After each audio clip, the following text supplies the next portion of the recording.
Hello dear viewers, I want to preface this video by saying that English is not my first language, so if I fail to put something to words properly or my pronunciation offends your ears somehow, I am sorry in advance.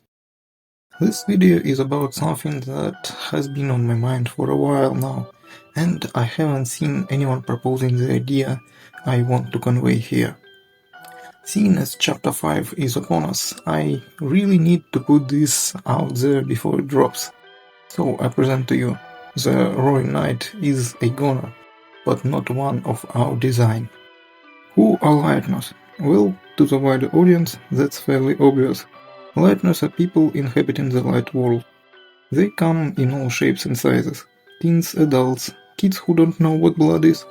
Mind you, at some point in her life Noelle was convinced Icy was real and out for her blood. And some burning fire people. They all have something in common. Lighteners have souls.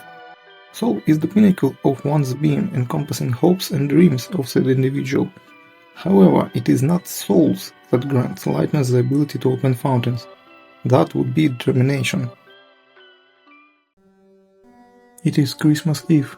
Fluffy snowflakes serenely waltz in lamplight towards the ground, getting caught in rare gusts of winter wind. One December holiday manages to sneak into woods with Azrael Dreamer in tow, heading to the very outskirts of town, to the south, to the shelter. Mayor's rebellious daughter suspects there might be something very interesting inside. It is indeed a very old building, and not many people in town are actually capable or willing to put into words its origin story or purpose. It is a shelter, and unless there is an end of the world as they know it scenario, people don't concern themselves with it. December packed some rations for the trip. Maybe they will get to catch a bite once inside. She does not know for certain. In the worst case, the pair turns around and goes home. But such development doesn't sound very adventurous to her, and she knows something Azrael does not. She knows of a way to get through the sealed double doors. Well, darkness. Thanks to an explanation, courtesy of the Mr. Timely Exposition Man, we can deduce that darkness and dark world environments are objects given form. How come one TV gets to split into an environment, manifest two individual weather channel avatars and still have strength to form a separation anxiety entity is still beyond me? What's important is that darkness are inanimates, unless the inanimates turn into trees, buildings or food. Were Chris and Susie chomping on some succulent CD disc in chapter 2? Are dark candies scented stickers? Yes they are. What are flavored teas then? That leaves a pretty huge gap. That gap being, well, animals, but also let's say plants for example. Of course, it will become plainly obvious when chapter 5 comes around, but as of now, we have no idea what exactly happens to those and how come Ralphie could possibly be lost in flowers. We can intuit the chapter 3 S-rank room behind the curtain entity to be the cactus that loved Chris, but still, we do not get to see what metamorphosis it has undergone for ourselves. It is technically a living being, but certainly with no soul to its name. So, what would happen to Chris if they stumbled into a dark world without a soul? In Japanese localization, the mysterious scholar goes as far as to say that they cannot enter the dark world without one. Would they transform? Would their appearance still be this icy blue person? If only there were living beings without souls, we could speculate on the inner workings of. Somehow, someway, December and Azrael find their way into the shelter. How is of little importance to our story. What is important, however, is what awaits them inside. With a faint groan, rusted door creaks open. The inky darkness sealed within the shelter oozes through the doorway. Ready to delve deeper, December fishes her flashlight out of the bag. It splits the gaping blackness with a radiant beam, paving the path deeper inside. It is dark, very dark, so dark it is in fact, that both teens have trouble seeing the walls of this place. Despite what they both expected, the air here is not as cold as on the outside. As both December and Azrael make it ever deeper into the chambers, they do not feel unwelcome. On the contrary, It is as if the swirling shadows usher them to venture forward, almost as if there is something they must reach. And in such darkness, they come face to face with a bizarre, indescribable contraption. Its purpose is unfamiliar to both December and Azrael, but is disturbingly familiar to us, the audience that is. Intrigued, December moves forward, with Azrael warning her to be cautious and calls for the door at the very first sight of danger. She agrees. She is reckless, but she isn't stupid. She takes another reluctant step forward, and the device spurs to life. Given what we know of lightness and darkness, there are some, let's call them individuals, who violently resist being forced into the bounds of one singular group. Well, take the Roaring Knight, for example. Let's assume for a moment that Queen is indeed correct in her assumption that only Lightners are capable of opening fountains. Thus, the Knight is Lightner. Easy, right? But look at that thing. There is no way a baseline living being can unravel its ribcage like that. I hope I don't need to explain you why. But the Knight does have at least a modicum of determination, otherwise they wouldn't be able to summon the Titan.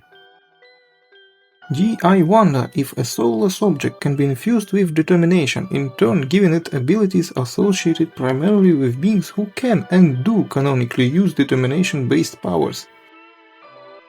If only there was another installation, or perchance an alternative story to the one in question, which had explored this exact scenario as crucial to the entire plot. Yes, I think the Roaring Knight is something, not someone, artificially imbued with determination, though the thing denominator is just a temporary placeholder. Okay, so who's next on the list? Ralsei. I cannot begin to tell you how bloody suspicious this ball of fluff is. You know what? Not once any Dark World inhabitant refers to him as a fellow Darkner. Chapter 1 through 3 named Darkness are all vaguely aware of each other's existence, like King Foreshadowing Queen, Doom Diao of Spamtena, or the British Shadow Crystal wannabe name-dropping Penumbra Phantasm for big shots. For all that, not once does anyone recognize Ralsei, which is suspicious because to manifest into a simulacrum of Chris' brother he had to be important enough to dream as kids, to be present throughout their childhood. Or I am not that familiar with the holy scriptures that are Deltaron dialogue text dump. Moreover, he is often bundled with other Lightners, see the Lightness Life segment for example.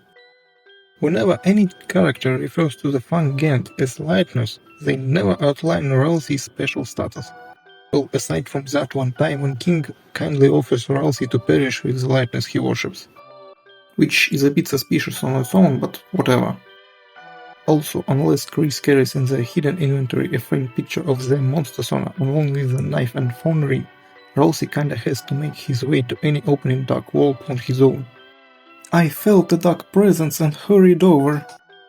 Sure thing, bro hopped onto his conveniently plot hole-shaped caster car and floored it. Unless all Dark Worlds are somehow connected through some kind of darker-than-dark method of transportation, which I'm not saying they aren't. Darkner traveling between Dark Worlds on their own feels like an absolutely ridiculous claim. So, what are these two? Out of the corner of her mind, she can hear Azrael calling her name, but she does not respond. Soon thereafter, he too is engulfed in shadows. December watches in awe as the kaleidoscope of flickering and lights cascades down around her, enveloping her entire being. She can faintly hear something else. Music. Azrael is panicking. Overwhelmed with worry, shock, intrigue and fear, he calls her name and eventually she responds. Soothing tones shift something in her. She can still hear Azrael, as if he is still standing next to her, the same way he was but a moment ago, but she cannot see him. He tries to convince her to leave this place, but fails miserably on account of exit door no longer being in view. The only thing he can see now are the rippling swirls of blue, slithering on the surface of the inky black void. Taking some time to take the change of scenery in, they exchange observations, confirming each other's safety, It is then that the voice speaks. It is less of a voice and more of an incomprehensible flow of sounds, somehow conveying to them the idea of the message. They both are offered to construct their own vessels to partake in the story. The choir boy is first to complete his task. His vessel is a neat and selfless child, imprinted with a daunting knowledge of the prophecy. The voice cannot ignore the irony in the letting out a remark meaning of which eludes Azrael completely. It is not lost on December, however, drawing a chuckle out of her. She is halfway done. Her vessel is sharp, both on the outside and on the inside. She wants it to have a mind of its own. Naming goes the other way around. Inspired by music, December is quick to pick a musical reference as a name for her vessel. Azrael has a harder time deciding on the name, however. His family is notoriously bad at naming things and children alike. Since he has no other inspiration to work with other than his own name, he rearranges letters until it sounds somewhat decent. Ralsei. As a single last bit of selfish desire, Azrael proclaims his vessel to be the Prince of Darkness. Prince, a son of monarchs. His disembodied voice trembles momentarily at that, as if a memory crept its way into the heart of its owner. The mysterious individual thanks the two lightness for their efforts, bidding them goodbye. Yes, I do think both Ralsei and the Roaring Night are darkness, formed out of quasi-living beings without real souls that are goners. Those goners are in turn shaped in the likeness of Azrael and December. That's why Chris cannot enter dark worlds without a soul. They would take the shape of something they aren't, behave unlike themselves, and, all in all, completely lose their agency and become a dark world interpretation of Chris' dreamer, shaped by the will of whoever opens the fountain. They might not have a will on their own while in the light world, following simple instructions, but blossom into full-blown persons while in the dark world. Chris is reluctant to hurt the night during the fight because it is shaped after December. And yet whenever their friends go down, they are afraid of the night precisely because it is not really December. How does Ralsei travel between dark worlds? Well, now he can traverse the light world on foot. The second fountain is pretty close to school, so a child-shaped hooded entity can sneak its way towards the library next door without raising much suspicion. Sneak at night into the dreamer residence? Possible. Run through the rain to the church while everybody hides from the elements? Possible too. Same with the Roaring Night, however there is a cyber world-shaped hole here which I am not quite sure how to patch. And now, the most important part of any theory, the debunking. Were the kids the ones to shape the vessels, or are those reflections taken by a third party unbeknownst to them? I have no idea, your guess is as good as mine. How did December disappear then? Hell if I know, she might have botched the first interaction with only Azrael making it out in one piece. She might have snuck into the shelter on a separate occasion and fallen into another contraption. Somehow the Roaring Night has enough determination to open fountains, despite doing things no lightner should be possible of. Yeah, that middle-aged woman with arthritis could definitely crumple herself into a basketball-sized sphere if it helped her disperse blood. After a long day sitting at the desk, believe me, I would know. The most glaring problem of the night and Ralsei being goners is that there is no point for them to be. Why would they be goners? Try as they might, I see no solid narrative reasoning. It sounds cool, but brings nothing to the story. Moreover, it strips characters originally inhabiting the world of Deltarune of agency on their own, substituting them for an outside force. Yes, the case could theoretically be made that we're trying to revive the lost December holiday in the body made in her image, but we already tried to bring Azrael back and look where they got us. The best gameplay narrative interpretation I could gather for the created goners theory boils down to even the characters you create as an extension of your will are their own beings within the worlds they inhabit. For them, it could be about trying to be themselves, and not the person circumstances are trying to shape them into. This kinda sorta plays with Ralsei being taken aback at your dear viewer, words about being himself, despite being created as a stand-in proxy for Azrael. And who, if not we, can have more authority on the topic of created game characters staying separate from the players? Why would Gasta need multiple different goners to the point of specifically creating a machine to mass-produce them? He might have wanted to circumvent the prophecy by filling the roles with placeholder goners, so that quote-unquote real people don't have to go through it. And that part isn't even a theory, rather an insanely far reach. What I don't think is a far reach is that the prophecy, for all intents and purposes, is blind. It doesn't matter in the slightest who takes the roles of the cage, the girl and the prince. It is vague enough to accommodate a truly absurd amount of readings to the point where you can customize your own prophecy gang and the grounds will be there.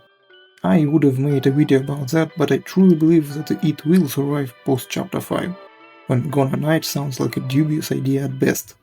And that's it. I really wanted to somehow fit a substantial plant-based darkness rant into this video, but it just did not work. I hope you enjoyed the video, even if only a little. Please tell me if you like those little narrative segments dispersed throughout the video or not. Lord knows I've tried my best, but I still don't like how they sound coming out of my mouth. Thank you once again for watching, and goodbye.